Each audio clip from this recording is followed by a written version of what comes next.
It's a very interesting, discussion that we are about to get on to.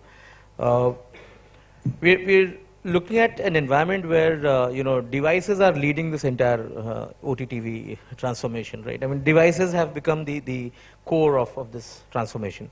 So to start the discussion, I would just like to have maybe an opening comment and an introduction from each one of you, and then we get on from there. So could we begin with you, Varun?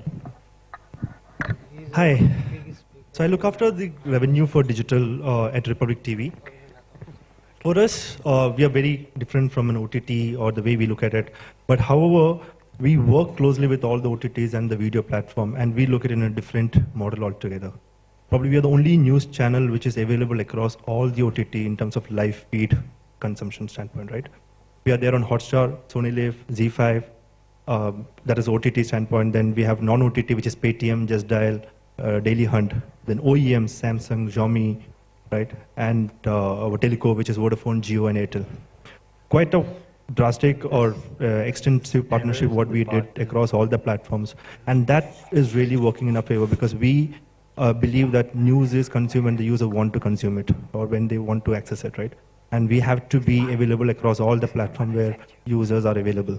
So that is how we look at a partnership with OTT in terms of distributing our content, and that's a differentiator for us. Hi, I'm Vinay, and basically the viral fever was probably, in the sense that we are the only ones who, in this OTT space, are purely digital and nothing else. Right? We started there. The brief history is we were the first channel to hit 1 million subscribers on YouTube, and we decided that we'll just make more content now. So from our perspective, we are primarily first content creators. From a premium nature, there are 7 shows that have made it to the global IMDb top 250 lists out of India, out of which 5 are produced and created by the Viral Fever. So that's where we came from. But we eventually realized that distribution is something that we'll also have to own, even though our network on YouTube is around 20 million subs, on Facebook is around a similar audience with a total unique about 60 million. Our primary aim now is to convert most of our long-form viewership to TVFPlay. And but we've also been creating shows with other apps and other OTTs. But we're obviously our focus is where do we take this product? And I don't think there is while this discussion is really important, I think there's no option anymore to not be on any and every distribution modality, because that's what OTT is rendered down to, right? I don't think it's an app or a particular product. It's just another distribution modality, and there's no way that you can't take it to televisions or, eventually I think you'll start seeing OTT apps being shown anywhere and everywhere where there's a screen for output. So that seems good, yeah. Hi, good morning everyone, or it's afternoon right now. My name is Clyde DeSouza, and I'm a immersive media advisor. So what that means is I advise channels, government bodies, and now lately it's been OTT platforms on how to go beyond the regular, let's say, content that they're creating.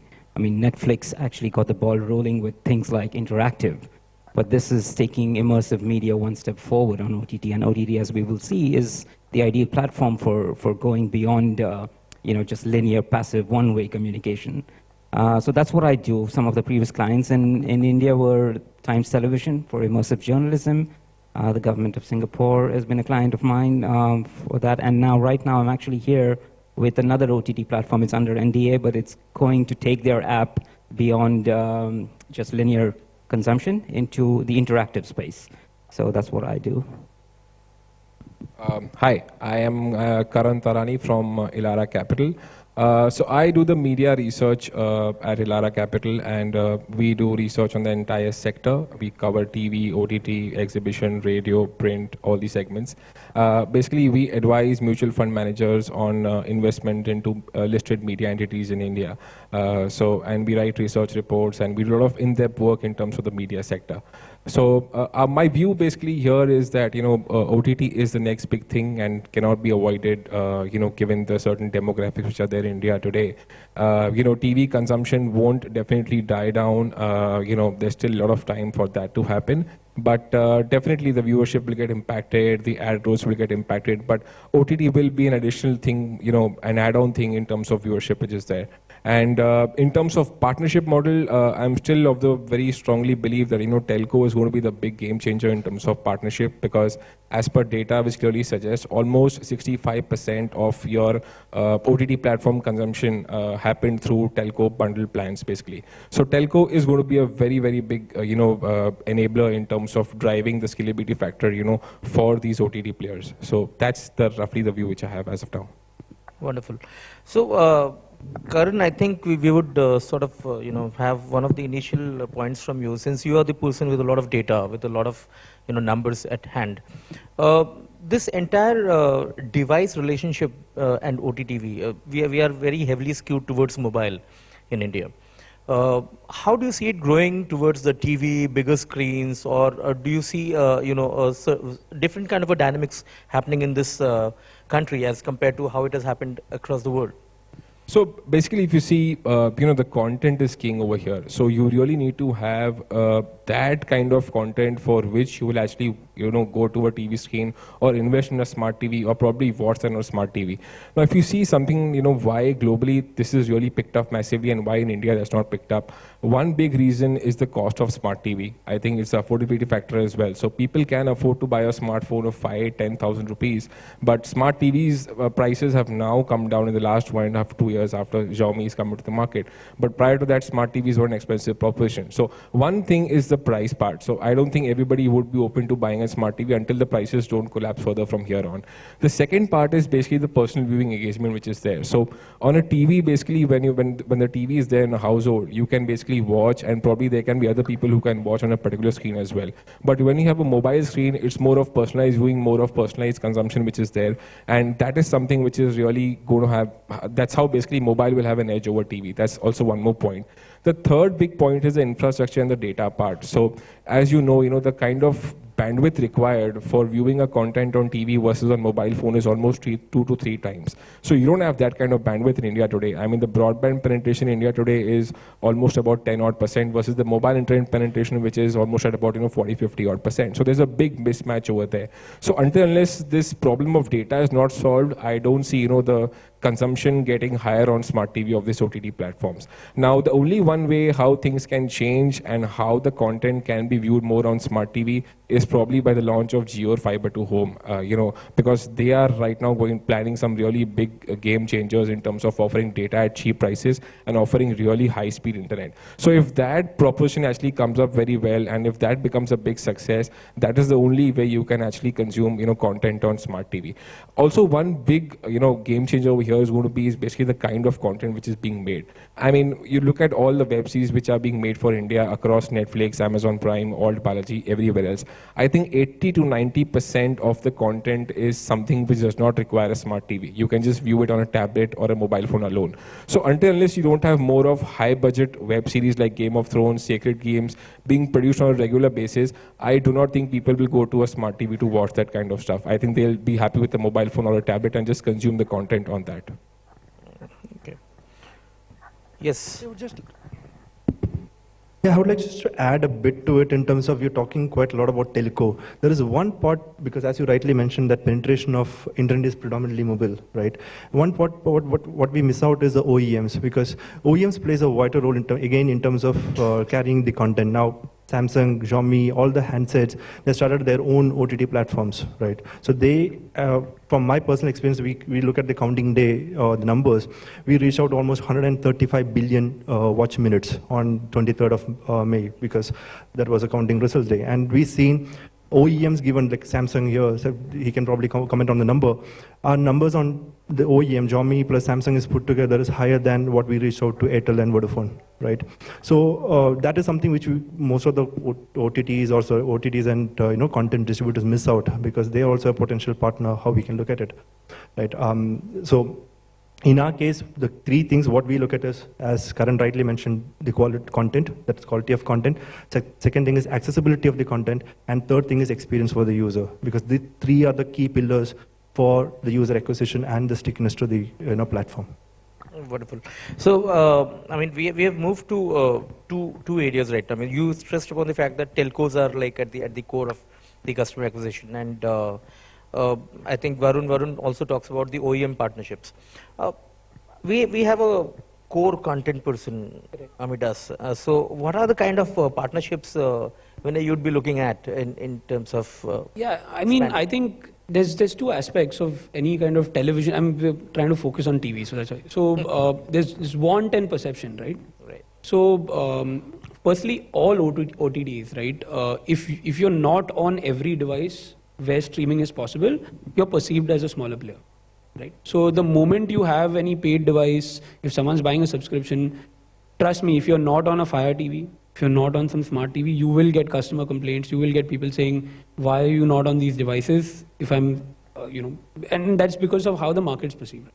If Netflix has gone on everywhere, if Amazon Prime has gone on everywhere, clearly another OTT service trying to ask for money and competing service cannot not be on everything. So that perception is very key. The second is want. I mean, every content creator eventually wants their content to be viewed on a larger screen. That's just the core default of where you want to go. Secondly, it's proven to be much more sticky. So if you look at Netflix, for the longest time in the US, they were a primary laptop service, right? But if you look at 2018, just in the US, 70% of all watch time was on TV, right? Now, what this has proven is the moment someone starts watching your shows on a television, the likelihood of them completing the show, the likelihood of them starting another show is much, much higher. Almost 5x higher than if they're watching it on a smaller device. So everyone wants to get there. But to his point, very correctly, I mean, unless broadband in some way starts competing with, phone data, it's not going to happen, right? So that penetration is, that last mile delivery is crazy.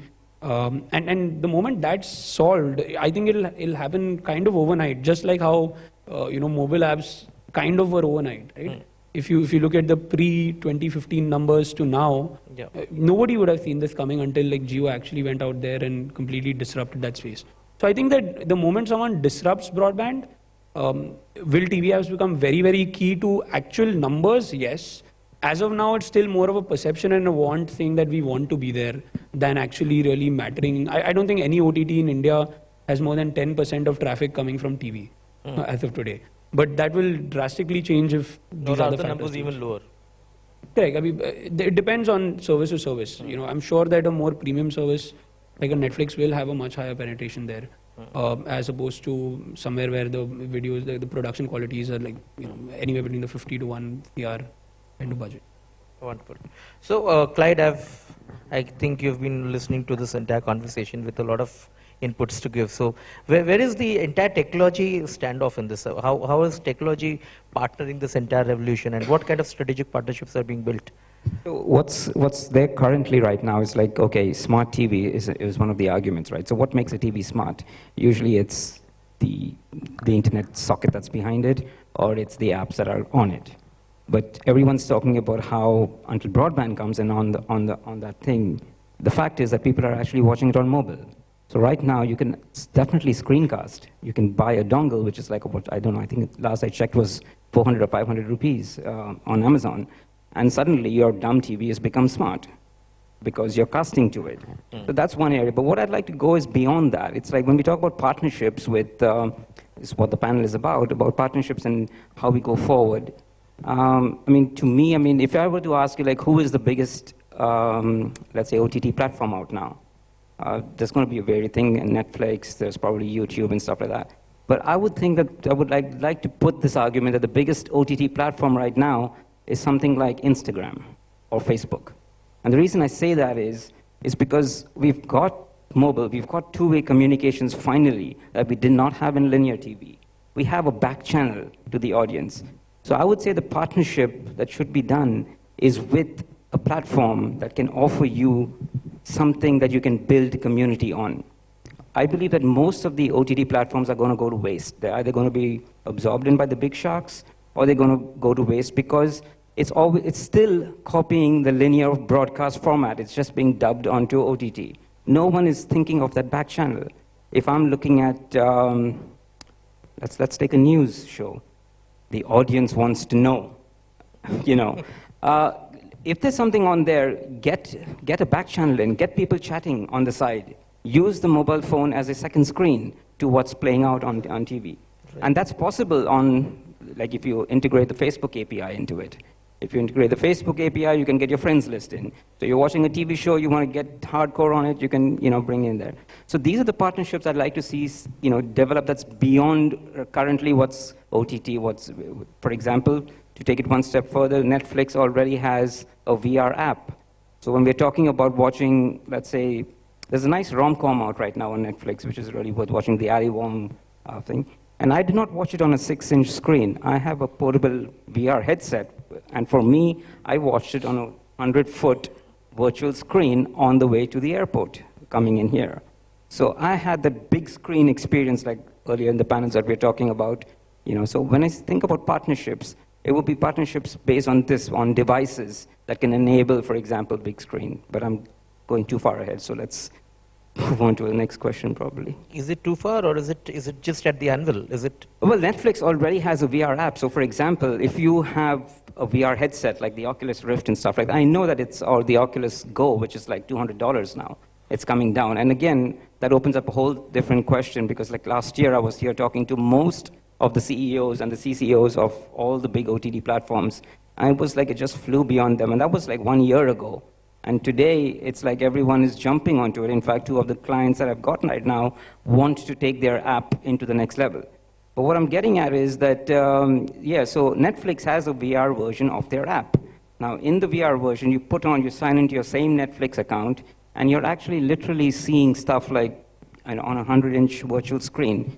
You find yourself sitting in a log cabin, there's a coffee table out there, and your whole Netflix screen is up there. So instead of watching it on a 6-inch screen, you're watching a blockbuster on your own private theater. So that's where we should be going. Where did I put that phone on silent? Sorry. That's our rule for today. Everywhere on. Yeah, no. Yeah. So, I mean, that's for partnerships, I would say, look to these unassuming things. Well, let's take it on from, I think, another question. We can dive deeper into it. Okay. So, just to get Varun back into the discussion, Varun, you have been sort of a content provider to all these platforms. Right. So, how do you look at these, partnerships growing over a period of time? Are they strategic in nature, or are they opportunistic in nature? So what we did is completely strategic. So when we went on air on television channel on 6th May 2017, that's 2 years back, right? Since digital, we started almost a month after that, right? And post that, it's just been a year that we started this content syndication with the platforms. But we haven't seen any dip in our television audience or numbers, because the digital distribution only supplement the audience reach for the television. Because if you look at the numbers or the age group kind of stuff, television we reach out predominantly to 35 plus, 35 to 60. That's the age group what we reach out to television, cable network. However, on digital, we reach out from 18 to 35. So only thing is we're reaching into youth through the OTT distribution, and it supplements the overall reach for us. And the way we're looking at us in terms of the strategic partnership, we are open to do more partnership in terms of reaching to audience, because the thought process is how can we become bigger or larger on digital network. It's about acquisition, that app installs, pre-installs, and user acquisition kind of stuff. And that is the traditional way of doing business across the publishers, and we didn't want to do that. Hence the reason we thought, how can we be unique? How can we, because our watch minutes of live TV on our platform is average 22 minutes per session per user. And that is quite competitive only to OTT or larger platforms. So news consumption of such a larger quantity, we have a huge opportunity in terms of reaching out to more audience. And accessibility should be there. The user who want to access our content, we have to be available. That's the reason why we did the extensive partnerships. Wonderful. So you are saying basically that these partnerships are there to stay, and they are not like something which is transient and a more powerful partner comes in and you sort of not really, because our partnerships are win-win for both the platforms. It's not just for us, because our conversation with be it Hotstar, be it Sony Live, Z, the most watched news platform on all these platforms is Republic. Right, especially on 23rd of May, the Sony Live, the traffic has gone up by 5x only on the English news content. That is our platform. right? So it is a win-win for all the platforms where they need content. Like these are OTTs who have their own content as well, but however with telecos or OEMs as well as the platforms like Paytm, Just Dial, who just got into video, syndication part of it, they all need content, right? And for them, so this partnership is strategic in both ways. It's a win-win for both of us. The only thing, the challenge, what we foresee right now, or our industry challenge is how to make revenue out of it. Though yes, we did a strategic distribution across platforms. We did unique model of reaching out to more users than throughout. But how to sustain in this model? Because right now, the live TV as a model of monetization is in the market today, server-side ad insertion, which is not a futuristic model for especially a content provider. Because when you talk about a server-side ad insertion, the revenue what you can generate out of if you reach out to even 100 million users, it's penny. You can't even, underwrite your CDN cost by that. So ideally, I would look at it as the way TV is sold is the right way of format how digital live TV should be sold. It's on ER format, or that should be the future of live television on digital. Because the going forward, the market, the users would be consuming live television. It's not just news, it's about beat entertainment, beat across all the channels. People would be consuming the content through digital. That's the way the world is moving, or the future is, right? So considering that, the format has to be adapted into the market, because that is quite necessary right now. Amazing. So I think, Karan, one part that I would like to get you on, it was when we look at this entire, scenario that Varun has been talking about, we are growing in these partnerships. Everybody is looking at investing into the partnership. So I think it's both sides which is looking at whether it be the the distribution partner or the content creation partner, the app. Everybody is looking at investing into the partnership, and we are talking about a future which is going to be great for everybody, because there would be a lot of traction, and finally somewhere the world would be good. As somebody said in the morning, achhe din aayenge. But what is that horizon that we are seeing in terms of this partnership building on and actually turning into ROI for both the partners? So add to that point, because actually no one knows the future. In fact, we all know it's bright, but we don't know what exactly or which direction we are moving. So right now, everyone focusing is spray and pray, right? Everyone is trying different method, different format. Because to be honest, we never knew that we will be successful in this format of distribution. We just tried with 2 platforms. It worked well. Okay, let's look at 5 more platforms. Again, it worked well. Let's look at 10 more. Right. So that's how it was. So be it Hotstar, be it the OEMs, platforms or telecos, everyone is doing spray and pray. As Naveen previously in last session mentioned about, no one is making profit today. Right. Only thing is everyone want to survive and above the curve. So that's where it's happening right now. But yes, we see a brighter future tomorrow, and we all are running for that and see how. Sure. So definitely, I mean, just to agree with him, it's all a trial and error based model which everyone's following right now. So you would have probably see a platform like a Sun Next or a Z5. They would have tied with everybody, with Jio, Vodafone Idea, and with Airtel. So they're not differentiating with anyone over there. But the kind of money that they're getting from these partnerships is very, very minuscule. So for example, a Z5 would be about 500 rupees for the entire year if a normal customer subscribed to it. Probably an Airtel or a Vodafone would offer them half the amount of money. And mind you, these kind of partnerships may not sustain, forever, or may not go on for like 2 to 3 years kind of a time, because I think Z5 will also be under pressure for making good amount of content so that the viewers are, coming onto the platform through the Airtel app which is there. So it's a two-way kind of a thing. So I don't see this partnership model going on forever, but definitely if the content is compelling and if people are watching content, then I think this partnership can go on for a longer time. But again, the amount of monies would be very minuscule amount of money. So if you see the kind of overall numbers, if you see these partnerships, the telcos spent almost 300 crores roughly last year in terms of going for these partnerships. This number may rise up to 2 to 3x, but look at the number of platforms also rising. So you've got Disney Plus, which might come into India. So there's also a lot of fragmentation which is happening, in the OTT market right now. So it's with the money rising, it's also the number of platforms rising which are there. Eventually, there will be those 4, 5, or 6, 7 key OTT players who will be there in the market and who would be offered a premium pricing because they make good quality of content. And to make that good content, they need to invest more amount of money in that. So, Vinay, would you like to add on to that? Yeah, I mean, speaking of these partnerships, we also, I don't think everything that we do is strategic, from at least with what we do, right? So we look at anything as either strategic or opportunistic. And the primary driver for that decision is, are they letting us build something there? Right? So, for example, if you look at, say, an Instagram or a Facebook or a YouTube, right? It is strategic because at the end of the day, we still have a lot of control over that audience, over that data, and where we take them next.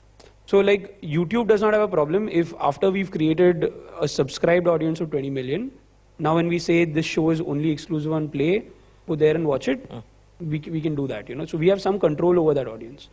Whereas on the flip side, when we make a show for Amazon or for Netflix, honestly, money-wise, it's been great, right? I mean, it really works out well. I mean, if you're a content creator, great time to be in this space, right? But yeah, especially if you're like making long-form fiction content, that specific bucket is great. But yeah, I mean, it can't be strategic. It's not like, you know, they're going to give us who watched this show, how many people watched it, how well did it do. There's absolutely no guarantee. I mean, while there is a guarantee of, oh, if we make this season 2, it will be with you, but they can make that same genre of show with anyone else. So it can't afford to be strategic beyond a point. I mean, it's great. It helps us, I mean, honestly, lets us operate at a budget and a scale on a lot of things that we would have probably never attempted without them, right? But it is very opportunistic and not strategic because we don't know what next, you know, and that's the whole aspect of tomorrow. If budgets dry up or if there's consolidation, those kind of things will stop. But I don't think like a YouTube or a Facebook and that partnership will ever stop. You know, it might get replaced by, say, now TikTok suddenly has become a key partner. You know, we've never worked with them over the last 3 years when they were Musical.ly or TikTok, but now we're seriously, you know, creating stuff and working with them because I mean you cannot ignore that kind of audience, especially if you want to be in the space and divert audience to whatever you're doing. So that's where we split on the strategic and opportunistic angle of the whole thing. Yeah, I think same panel with two diverse views, and I think both of them are right. I mean, there is a scope for a strategic partnership, and there is a scope for a opportunistic partnership. But the question is, how are we looking at the? I think that even partnerships, you know, the platforms right now need to have someone or some way of having a grasp on where the tech is heading as well as on the creative aspect. So to put this down into, like, let's say a concrete example of where a partnership could, if I was at an OTT platform, let's say funding a show, and a concept came to me, let's say a cookery show, right? I would then have to activate in thinking, how am I differentiating myself from the other platforms that are doing the same? Now, what I would look for from a creative tech aspect is, can this cookery show on my OTT platform actually, connect with something like Alexa in the house, where with Alexa skills, can I then get the whole recipe done? Can I then tie that up with Amazon Prime delivery? Can I get that so that at the end of the show, someone wants it and they can just order the whole ingredients or a ready-made dish with. So I would think that this is going beyond the box of partnerships, but that's what probably will differentiate you as an OTT platform from the others.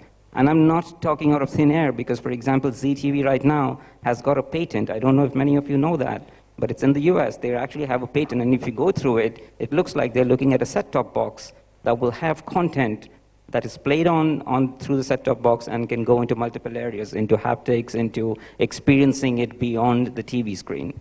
So this is where you could probably look at partnerships, small gadgets like I mentioned earlier. If you have an OTT platform, tie up with a Chinese, isn't it Saregama who did the whole Caravan thing? Yeah, I mean, they had a partnership with something that's completely different. It's a Chinese box, or I don't know if it's Indian, I'm not sure. But, you know, so you can experience. So the content is there. I mean, there's thousands and thousands of old songs. How do those people access it? You have a device out there. So these are the things, like, why can't you partner with, let's say, a cheap dongle, like a Chromecast thing, and give it out, make your dumb TV smart. So these are kind of partnerships that can go beyond, you know, what's the normal. And that's what platforms and OTT platforms need to understand when they commission, all the way from commissioning a content, how, you know, different can it go? Where can it go? Where can it reach outside of India? Because there's a big mind block out here that my audience is India, so we're talking VR, how many headsets are there? That's not the question anymore. The whole Indian audience is out there. Like I think earlier in one of the panels, they said that 25% of your audience will come from outside. and prices are going down, you can actually do that. You could have your blockbuster film be watched on a widescreen by just giving cheap Google Cardboard glasses out. At least, so that's the kind of thing that will differentiate you. Netflix took that call a long time ago in what they're doing. They're the first ones to actually have interactive branching narratives. Now everyone is jumping onto that bandwagon. Why? Because they took a risk. They had the foresight to do it. So I would suggest partnerships be beyond this, where is my ROI and what can I do right now? So that's my take on it. No. Oh, is it a very long discussion, I guess? Okay, fine. I mean, I think there was a very interesting point that you brought out, which is about IoT and getting into partnerships where you are saying that the content immerses itself into everything that you do in your life. So it goes beyond just something that you watch, that you experience, but it does for you. The IoT approach of that. So I think so. Let us just have some questions from the audience. Anyone? Yes. Hello. Yeah. Yeah, I have, like Mr. DeSouza, rightly says that Netflix is coming out with the VR app on OTT. We are all forgetting that India just came from standard definition to as high definition TVs, and everybody is like younger generation is more on the technology wise, good quality. Are you thinking that when the 4K comes, it will affect more on the OTT? Like everyone has mentioned, this thing that Jio has done, and that's the greatest thing now. I believe Jio has done a very good thing with, of course, data is much cheaper than what I get in Dubai, for sure. But I believe, well, it's an unsaid thing, but I believe that Jio is investing in all the production houses. Why? Because I believe, I mean, that's just my theory, that it is, like they have got a VR lab at Film City, I believe, and they're looking at creating content. Yeah, I'm getting to your point. Now, when you go to 4K, like VR is by definition 4K. For Jio, I believe that it's probably how many megabytes per minute streamed, and it's revenue for them. So when we go to 4K and we talk about VR and stuff like that. Sure. 4K is going to take something around 20 to 25, 30 Mbps, where the high definition takes hardly 4 Mbps. Yeah, it's going to affect on the mobile technology-wise. What Netflix has done right now in their VR app is you're not watching VR films, you're watching the same Netflix 2D. is putting their own servers on the places of knocks. That's correct. By that the internet is not being used. Yeah. So is that going to affect like our OTT player are going for the VR app and 4K app? It's not. I think the one of the prime sponsors of this is Limelight Networks. So I believe every OTT platform has got a CDN partner that takes care of that, of the lag, of the bandwidth, of the scaling. So you're not going to suffer anything from that. But at last mile, it is still wireless. Yes. Actually, I'll just add a point here, right? Now, the telcos especially, we're talking about telcos and how the business is. They are no more selling talk time, right? They are selling only data. The survival is only data going forward, right?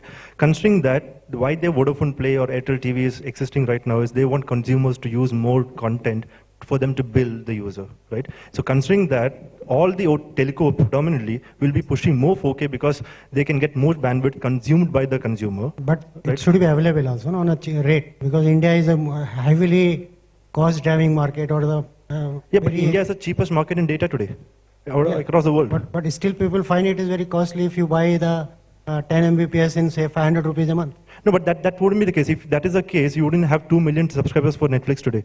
Netflix got 2 million active users on a monthly basis, which is, if you look at active average billing per user is 500 rupees, it would reach to 1,000 crore a month. Netflix right? That is Netflix. So considering that, Amazon also have the largest OTT in terms of subscription. So subscription, of course, India is not the largest market in terms of compared to the world, but still the pace which has grown in the last 2 years is dramatic. It's pretty much, we see that users are no more like, for example, they don't want the free content where they have multiple ads being bothered.